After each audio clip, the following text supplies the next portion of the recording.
আজ বুধবার গোটা দেশ জুড়ে পালিত হচ্ছে রামনবমী। এদিন বিকেলে বিজেপি নেত্রী তথা আইনজীবী প্রিয়ঙ্কা টিবরিওয়ালকে সঙ্গে নিয়ে ভাটপাড়ায় রামনবমীর শোভাযাত্রায় অংশ নিলেন ব্যারাকপুর কেন্দ্রের বিজেপি প্রার্থী অর্জুন সিং। বিজেপি প্রার্থী অর্জুন সিং এদিন বলেন, রামনবমীতে অস্ত্র ব্যবহারের পরম্পরা আছে, এটা কেউ আটকাতে পারবে না। অপরদিকে আইনজীবী প্রিয়ঙ্কা টিবরিওয়াল বলেন, ভাটপাড়ায় এটা তার প্রথমবার আসা নয়। 2021 সালে ভোট পরবর্তী হিংসার সময় এখানকার অত্যাচারিত মানুষের পাশে দাঁড়িয়েছিলেন। তার দাবি, অর্জুন দা মনে প্রাণে বিজেপিতেই ছিলেন। এদিনের শোভাযাত্রায় হাজির ছিলেন তৃণমূল থেকে সদ্য বিজেপিতে যোগ দেওয়া প্রিয়াঙ্গু পাণ্ডে, প্রাক্তন কাউন্সিলর সোহন প্রসাদ চৌধুরী, মন্নু সাউ সহ অন্যান্যরা। ভগবান শ্রীরাম 500 বছর পরে নিজের ঘরে এসছে, তারপরে প্রথম রামনবমী হচ্ছে।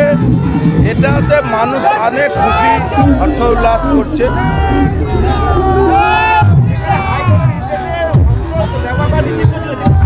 আরে অস্ত্র ব্যবহার করা রামনবমীতে পরম্পরা আছে, এটা কে আটকাতে পারে? কেমন লাগছে? দেখুন, ভাটপাড়ায় প্রথম না, কিন্তু আপনাদের মনে আছে 2021-এর পরে যা এখানে সন্ত্রাস হয়েছিল, অর্জুন দায়ের নেতৃত্বে আমি এখানে মানুষের জন্য অনেক কাজ করেছিলাম।